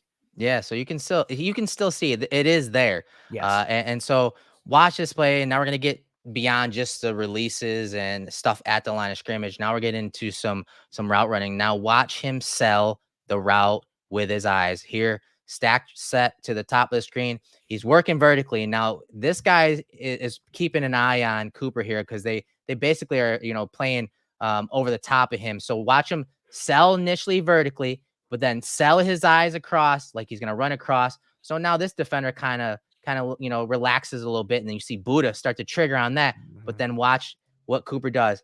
He snaps it off. And now look at this defender who is, kind of waiting and pattern matching him. He's late to the party and Cooper is there for the reception. So he uses everything in his toolbox, man. And he still does to a very high level where he uses his eyes, uses his body language, uses his pacing, which I'll show a couple clips here about that. But he's got the entire toolbox to get open, whether we're talking outside the numbers, he can kick inside. Here you see him sell that crosser, snap it off, and run more of like a flood or sail concept for a first down. And this is part of the reason, again, why if he has truly lost a step versus last year, I'm not too tremendously worried because of the way he can still win with that deception, the body language, the gait changes, the pacing, the gears, his ability to sell with eyes, shoulders, everything. And then the clean feet on top of it, the ability to just pep and turn and go like that. I hope Keon Coleman can learn some more of this footwork and be able to add that to his game, kind of learning from Cooper or seeing Cooper, even if it is for only this 1 year. The illusion of speed, right? Khalil Shakir said the illusion of speed. Yeah, absolutely. Good pull. Yeah, you don't have to be the fastest dude to create separation. Again, we talk about it, especially in the offseason come draft time. Separation isn't just happening because of being fast. Like, you don't have to just be the fastest dude out there to create separation. I mean, look at friggin' Cooper Kupp. Dude is not the fastest by any means, but he's such a good route runner that he's able to create consistent separation. Right. And it's just a nice element that Cooper has. And, you've written it there. Nice. I'm trying to write That's not bad. That's not bad. Pace. Well done. Yeah. It's the pacing that he has on this route, especially knowing that his outside receiver is going vertical. That outside receiver goes vertical, exactly like you said. He clears that out, fakes inside, bang, bang, and then pops it back out. The hips, the fluidity, the feet, be able to turn, find that space. It's just a really good job. Yeah, that pacing and timing is important. That route running is important. I agree with you. I do think he's lost a step when we're talking vertically down the field, but this pacing in his routes matters. Here he is in the slot. Now watch him on third down, pace this route, challenge the patience of that defender, and then just immediately separate the top of this route. Look at him kind of, stretch that release, kind of change and manipulate that stride, and then boom, snaps it off, balls out, first down. That type of pacing is incredibly important to, every wide receiver. It's something that every wide receiver should have in their game, and they should be studying. And Cooper is one of the best at doing that. And this is against, for my money, and I know a lot of people, it's the best corner in the game right now. Patrick Surtain the second, who can just play anywhere and everywhere. And you highlighted it, the stride change, the gait change. That's it for me. Just that little gallop, that little hitch. We'll see him use it and push vertical. We'll see him use it and snap inside, outside, come back. It's the way he times it and chains it together, almost like, you're playing like a video game, like Street Fighter, and you're chaining moves together. That's how he puts his footwork and the pace and gear and gait changes. And again, highlighting that separation. Like Surtain's almost flailing a little bit, trying to reach him, trying to grab him. That is wide open in the NFL. Like that is a ton of space. That's a really good window. And for a strong arm quarterback like Josh Allen, really QB friendly. Also a really nice throw. That was on that, fading away, going back and putting it there. That's really good throw there as well. And talking about, pacing routes versus, off coverage, the bottom of the screen here, you see that post corner. And again, just watch the speed changes, the stride changes as he's running this route versus the off corner, selling the post, snaps it off, and then the catch along the boundary. Anthony, when I let it play, just watch. As soon as he makes that 45-degree cut, look at the speed. Boom. Now he's exploding. Puts on the brakes, flattens it out. First down. Just that incredible route running versus off coverage here. So again, he can do it versus press jam, but he also can do it versus zone coverage or off coverages as well. Yeah, almost like a kind of that blaze out that he would run. I know he'd run it in Dallas. Julio would run it a ton. Like, again, it's that ability, the footwork, the hip fluidity, all of it. And you highlighted the track there. So there's Petrie. Yeah. At post safety in the middle. 20 is bailing. Watch as Cooper, you highlighted his track there. He threatens inside, like, okay, here comes the post. And that's important because of the leverage that corner is playing with. Yeah. So now he's attacking that inside. He's taking that leverage because 20 is now like, oh, he's going inside. He starts to commit to the action of Cooper and his stem there, and then he just puts the brakes on, chops those feet, pops it back out, and again, the separation that he has created, he turns 20 completely inside out, who's trying to speed turn, and the ball, if it's a little more to the sideline, it's even easier, but it's actually a little bit more upfield. Yeah. And on his inside shoulder, he goes up, and he extends, and he makes a play at the catch point, and then gets the feet down. Like, that's really exciting to have. And this time, like in that 2x2 set, the ability to still work that as if he's got all the space in the world of a one-on-one. He knows how to operate in confined space or in, plenty of space. And we showed you the 2023, route tree versus 2024. And like I said, a lot of these are from 2023. But this is what the Bills hope they're getting. Again, they're hoping that, as we talked about at the top, that, Watson was a big reason why you saw a major dip in production from Cooper. And so, again, we highlighted man, zone. We've highlighted off and press. Watch him to the top of the screen. And normally just the average wide receiver is just going to run, maybe a speed cut or a nice, strong 90-degree cut. Watch the sauce that he puts on these zone routes. These routes versus zone, and how that really puts that defender in a bind. And again, this is a big play, a shot call down the field. But normally, again, you're just having a deep dig, but watch him kind of bend it inside just a little bit right here. Then again, that little shake at the top, that little rocker step. And that's important because, this DB is sensing that a break is coming because he changed the pace of his route. So this little stair step right there gets him to back off. You can see it. He gets him to back off just a little bit to create that separation when he makes the break near the 40. And then you just have, again, that separation is major, especially when you're talking play action behind that second level. We're seeing a lot of, cover 3 type looks against the Bills defense and across the league. This sauce and spice that he puts on this route versus zone is just, it's very Cole Beasley like. And we're not just talking in that short area. You can see it on these routes versus zone versus off coverage down the field.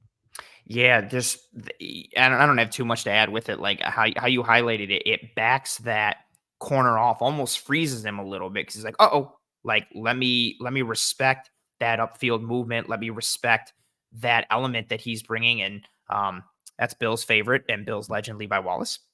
On that coverage. And I love that arrow highlight from you right there. That's great timing. Levi is about to close. Like on that. He's driving on that. Cause like you said, he senses the gear change. He senses the change in pace. So he's about to drive on it. And just that little bit right here to threaten just slightly. Actually, I'm pushing this vertical. Levi has to respect that, which is why he stops driving and he gets more upfield. You see that little hop step, like he's shuffling back upfield because he's respecting the vertical threat that Cooper put in there. And then he just snaps it off again and just look at the multitude of space as he just crosses inside. I love that route. And that's here's some more sauce.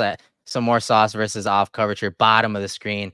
And again, you're not seeing like a super amount of explosion, but look at the respect he's getting. So again, the average person is just going to run down and just, kind of stop and hitch it up, right? Watch him push inside right here. He's threatening inside just a little bit. So you get, that defender kind of opening up and paying attention inside. But now he kind of works towards the blind spot. So what does this guy do? He's got to back up a little bit. And then once he gets towards that blind spot and threatens that guy opens the bail thinking that the 9 route's coming. He snaps it off and hinges to the boundary. This is a route in the Bills offense. And you're going to see Cooper win in a multitude of ways versus off coverage with this type of nuanced route running versus off coverage. And again, this is another one of those routes. He's a backside receiver here, right? 4 eligibles to the top, backside X route tree. He's got it. And this is what the Bills are missing from their offense. And you'll see him run this route too. Sometimes just flat out like hauling ass upfield. Like he's not, having that back and forth in his stem. He's just attacking vertical and making you think the vertical is coming. And then he'll put his foot in the ground. Or he can run this route this way where he fakes inside and then pushes outside and then works to the blind spot and then puts his foot in the ground. The pacing. And again, he snaps it off right when 26 commits to going upfield, right when he starts to turn and open and let me run. He's committed. Cooper sees it, runs him off, puts his foot in the ground. There's so many ways you can run the same route. And he does that with all of this. Like he's able to run that route with in a varying amounts with his stem work in terms of leverage he's attacking, pacing that he's putting on there, body language that he's putting on, as you coin the sauce that he puts on it. He's able to get to it in a multitude of ways, which makes it so hard to defend because there's not like, I know when he's starting to change pace, he's going to end up hitching up. There isn't that tell because he can run that route in a multitude of ways. Right. And so here's some footage from this year. Again, that matchup with Banks from the Giants. And he's able to reel in this go route. That's great coverage. Backside. That's ridiculous. Yeah. It's great coverage. And, backside X route here sells that stretch release, kind of tests that patience.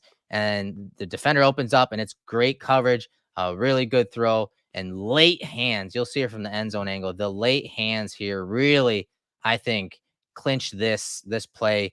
In the end zone right there along the boundary. Again, good stuff. Making that release look similar, testing that patience, but this time pushing vertically down the field, which he can still do even if he's lost step. But again, it has to do winning at the line of scrimmage with those releases, with the pace throughout the route, and then late down the field, he's still got some of that, those hands and acrobatic catches along the boundary.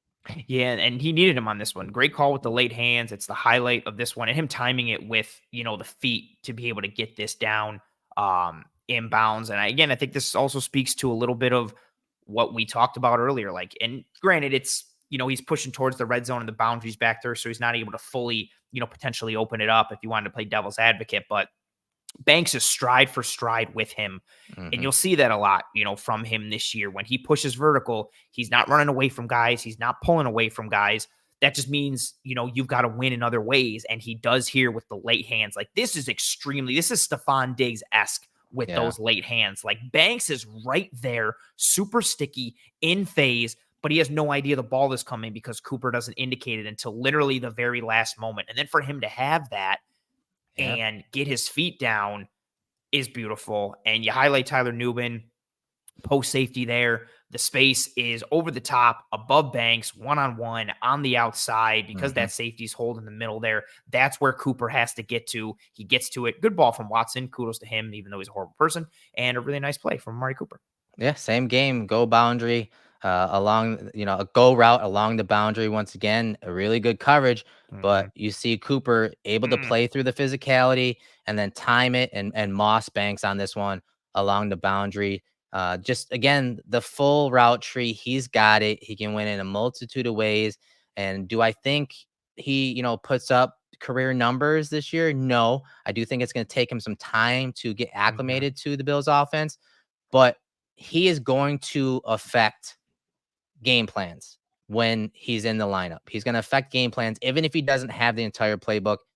The opposing coordinator has to prepare for a guy like this, because now the Bills have a guy that, can get them an easy bucket, not thanks to a rub route, not thanks to a pick, not thanks to scheme, but thanks to route running, wily veteran experience, knowing how to win with his route running and, winning at the catch point and setting up players.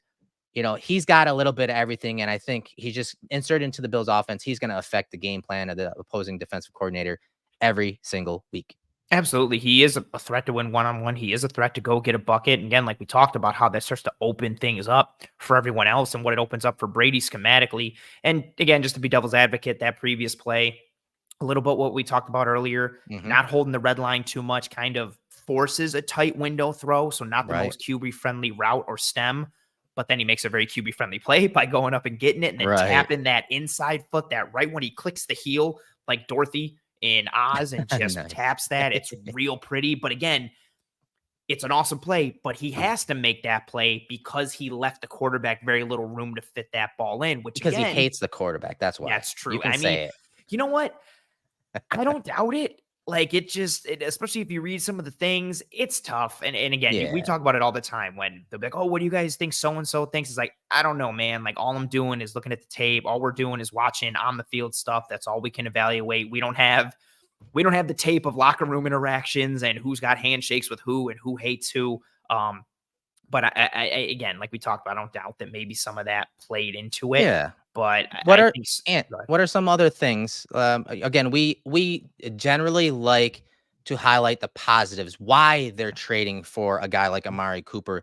Why, how can they maximize him in the offense, what he brings to the table. It's a lot easier to point out the negatives, the drops that he's had over the course of his career, how he is tops in the league when it comes to drops with 6 this year. But if you go and watch the context of those plays, you can tell, again, it's not really all on him. It also has to do with Watson.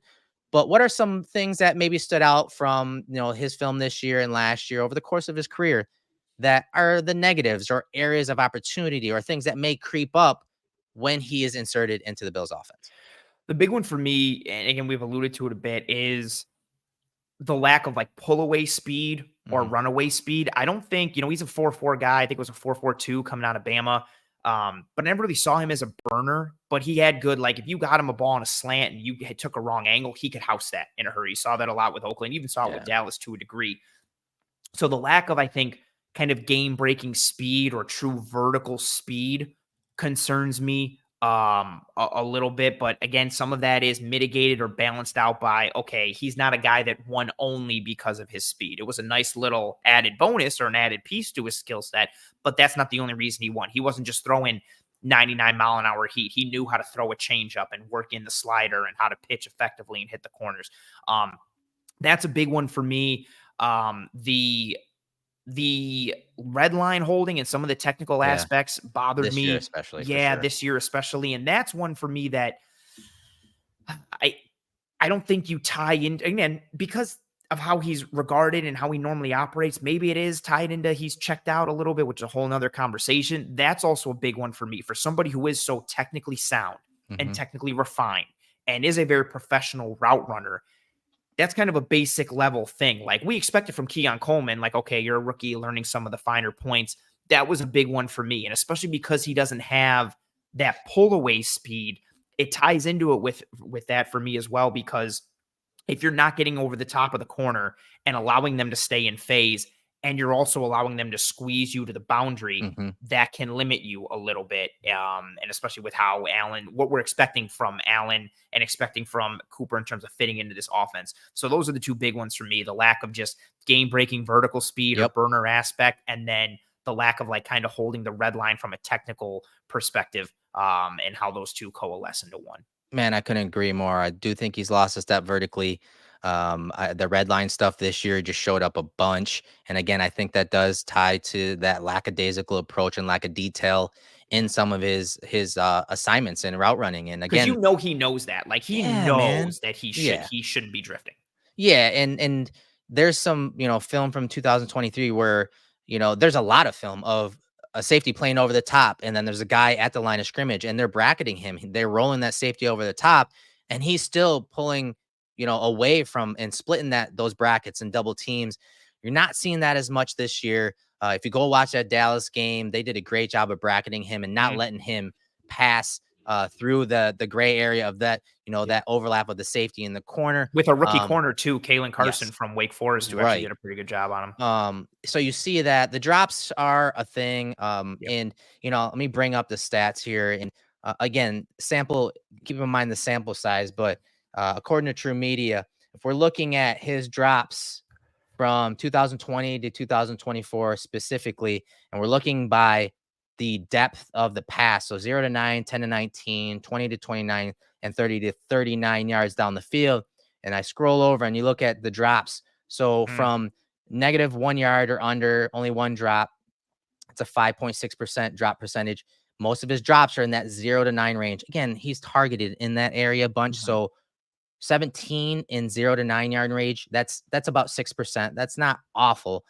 7 from that 10 to 19 yard range. So that intermediate range. And we're not seeing too many drops actually down the field. So he's got drops on his resume. I think it's more of concentration drops. I think, especially the ones this year, he is getting intimidated by guys out ahead of him. There are times where he's running those slants and he's running in between the zones in that gray area, and he sees that safety coming, or he sees that linebacker coming across, that defender in that second level coming across, about to lay hit on him. He'll just kind of back off.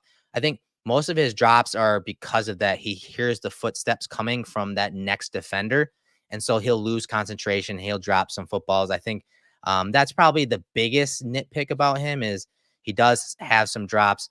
And this year, again, it's tough because there's a lot of things that we can't explain why he struggled there. But there were times that, like you said, along the red line, he struggled with contact. There were times where he struggled with contact. Again, that Banks game where he's pressing him at the line of scrimmage, he struggled to work through contact. There were times where there was a defender in that Cowboys game in off coverage. He's running his normal slant route, and that defender is able to work through him, where we highlighted that actually it was a strength of his in the past. So again, there's a lot of outliers here that we can't really explain with just the film.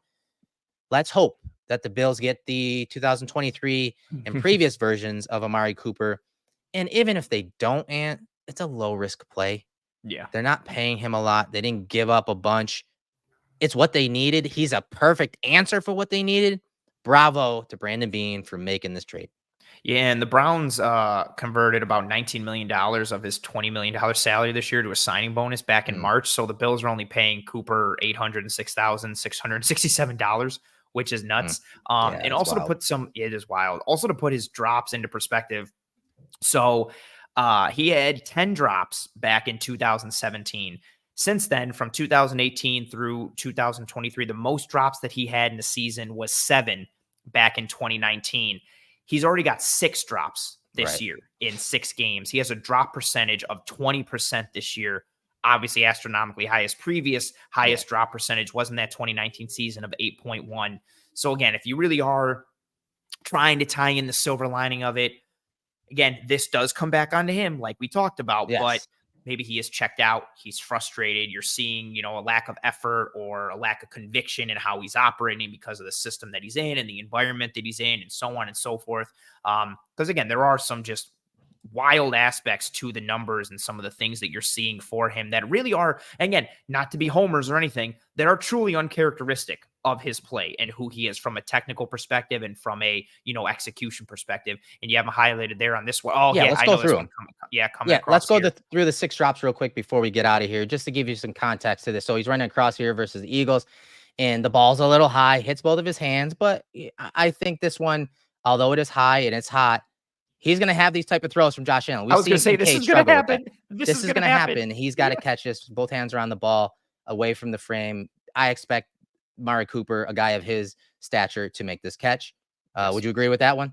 Absolutely. This is one where you should make it, and then everybody should be yelling at the quarterback, because if the quarterback pinned it on him, it would have been a first down.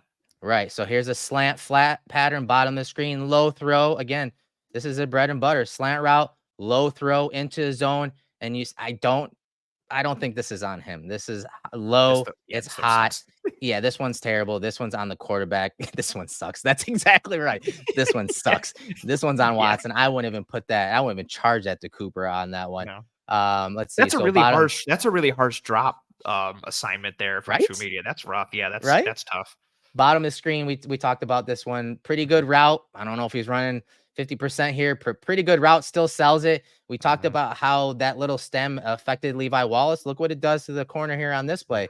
He gets to that open space in between all of those zone defenders, and then boom, hits him in the chest, man. Like, what are you doing here? Catch it. And then to add insult to injury, he gets lit up and it gets intercepted. So this one's definitely on Cooper, right? Yeah, which is so unfortunate because, again, the stem is so pretty. The deception is so pretty. But, yeah, this 100% hits you right in the numbers, right in the chest. I don't know how he didn't catch it. This is on him. All right, so moving on to the Jags game here. He is in the slot. We highlighted this one as well. Really nice burst and acceleration and creating that separation, active hands. We talked about all those things. He creates a ton of separation. Now he's running to the boundary and then just drops it, kind of like we saw Kincaid do a couple weeks ago, that basket catch. This one just a nice, actually like the trajectory and soft throw here from the quarterback. This one just goes through the breadbasket. Yeah, this is like James Cook on the wheel against Jacksonville drop level. Yeah, this is again another one that's on Cooper. Yeah, 100%. Yeah, this one's on Cooper for sure. Yeah. All right, next one, same game here. This one's hot. I don't really like this one. Yes, it hits both hands. You see a really aggressive jam technique from the corner at the top of the screen.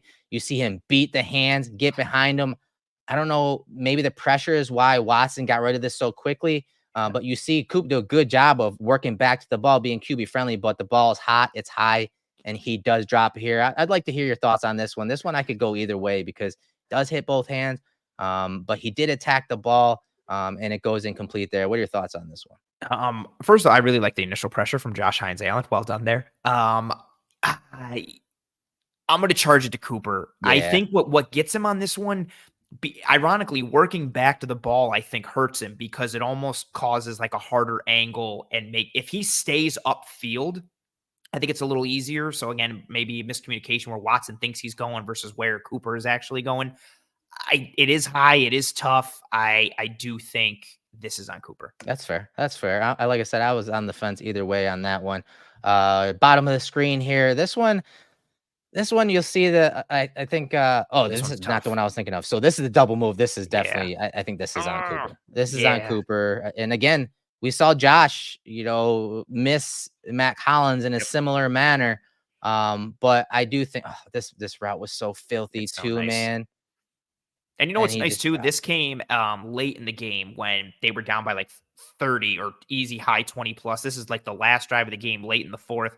So he's still putting in that execution. Again, it's not the fastest route in the world, but he sells it. He wins.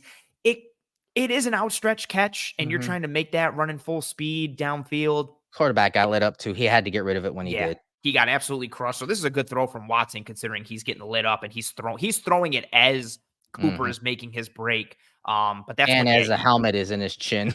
Absolutely. Yeah. He's getting absolutely rocked and slammed to the ground. That the defensive tackle is going through him. it's not the easiest catch in the world. But again, for someone of his caliber and anything in general, that's on him. It Yeah, I hits him put in that both on him hands and too, goes to the man. palms, even though it is Yeah. outstretched. So again, a little context. I love doing this this type of evaluation, add a little context to the numbers with film. So overall, man, I think we've touched upon the positives, the negatives, what he's going to bring to the Bills offense. Why the Bills went out and made this move is almost a no-brainer. It's something, it was one of the few moves that everyone in the Cover One company chat was talking about as a possibility. Just made too much sense. And so when it actually happened, I had to double check the sources. Like, oh, it actually happened? No way. Yeah. And again, it was in the thick of going through all of the game film from the Jets game, and breaking down some of that film. We're like, holy crap, that really actually happened. So it's been a busy couple days, as we said, Man. Anthony, and this was an extended episode, but we hope that we were able to add context to not only the Jets and Bills game from week 6, but also to the addition and trade of for Amari Cooper, now the new wide receiver for the Buffalo Bills. Yeah, I think this was one that, again, the extended nature of this episode a bit was necessary and just putting a bow, holistically on Jets Bills, but just given what this offense has needed and how they've struggled in recent weeks and struggling to pass the ball in structure, struggling to find separation, struggling to win outside or vertically. And a lot of people, even just outside of Cover One, have been, oh, Amari Cooper. Forget Devontae Yeah. Adams. What about Amari Cooper? What about Amari Cooper? And I think it was necessary for us to dive in to this level of detail and spend the time on Cooper because he does alleviate a lot of potential concerns. But I also, and as we've touched on, don't think he's necessarily the same player that people are seeing when a lot of people are, man, this is awesome. Can't wait to see Josh link up with this guy. And it's all the 2023 tape. It's all the 2023 highlights. You're not really seeing a lot from 2024 or diving into who he is right now. And again, maybe those outside external factors are the reason that we saw, what was manifesting on the field. But I think it was very necessary because I think there's a lot of high expectation for him coming in from a lot of fans. I think they see him as the prince that was Bills promised and the Mafia, guy, man. 100%, the guy that is going to, I mean, this is the same fan base like 3 weeks ago or 4 weeks ago wanted to like build a statue of Joe Brady. And then the last 2 weeks, They were worried about yeah, him leaving as a head coach and offering him the bag to stay here.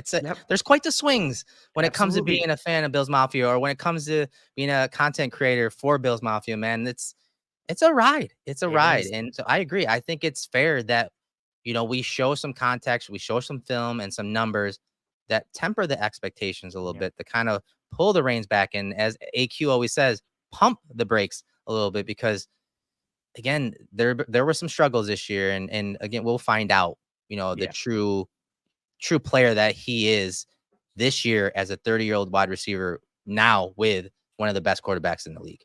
Absolutely. And he's still got to get acclimated to the offense. We'll see what that looks like this week. We'll see what it looks like going forward. That's also another element too. Like, what does he look like this week versus going forward, so on and so forth. So it'll be really interesting to see how he assimilates into this grouping and how Brady chooses to use him. Is there what's packaged for him and how do we see him again kind of progress in this offense? And I don't know, maybe get back up into speed and into shape physically and or mentally now that he's got that change of scenery like we talked about. But an important episode. Bills beat a division rival. We talked about that offense, defense, and then make a big splash move. Again, one that people always clamor and yell for that Brandon Beane doesn't make. And he goes out, makes that deal. And now the Bills are sitting with a true number one right now and an ex-wide receiver. And we'll see how much of a true one he is, or, is he more of that kind of high-end number two that he's shown a little bit more flashes of this year in 2024, regardless of what happens with him, good or bad of the Bills as well. We will have you covered here every single week in the Cover One Film Room. We appreciate all you folks who tuned into this episode. If you have not already, please, and thank you, drop a like on this video. If you are watching here on YouTube, likes are the lifeblood of these streams. Turn on notifications for the Cover One Film Room playlist here on YouTube. Subscribe to the Cover One channel. We have you covered pretty much every single day of the week with varying levels of coverage when it comes to the Buffalo Bills and football in general as a whole. If you're listening to the show on one of the podcasting apps or platforms, that's appreciated as well. Please rate and review and subscribe to the Cover One Film Room. Check out all the other shows on the brand on those audio platforms as well. And tell your family and friends and loved ones about the brand, about the show, the channel. At its core and at its heart, this is a brand that was started because of word of mouth and positive feedback. It's organic, it's grassroots. So we still appreciate that element to this day. We appreciate, again, everybody who tuned in, whatever form or fashion your support or episode consumption comes in. That'll do it for us here in this episode of the Cover One Film Room. Erik, anything for the people before we say goodbye? No, fun episode. If you can't watch it in one sitting, we understand. Again, break it up. We're going to add the timestamps. Our producer, Chris Seth, is going to hook it up so that you can jump from play to play, from segment to segment. Thanks to him for helping us with the slides, the graphics, the route tree stuff. We couldn't do this show without him. We couldn't do this show without you guys and supporting us. Again, a small, independent, grassroots type company. Thank you very much for tuning in. That was a fun episode. Yeah, absolutely. And again, consume it at your own pace, like Erik said. And this will probably be an episode that'll still hold true next week because it's not like Amari Cooper is going to see 90% of snaps this week and a ton of work. And everything we saw previously this year is going to go out the window. So it'll be something that'll be relevant for the next several weeks as well. Major thank you to Chris. Like Erik said, major thank you to our friends at Easy Loan Auto Sales for, again, partnering with us and being a sponsor of the show. That'll do it for us here in this episode of the Cover One Film Room. I'm Anthony Prohaska. That's Erik Turner. We hope you and your family and friends and loved ones are all doing well and staying safe. Be kind to one another. Take care of one another. We'll see you next week for another episode of the Film Room. And until then, Godspeed. And as always, go Bills.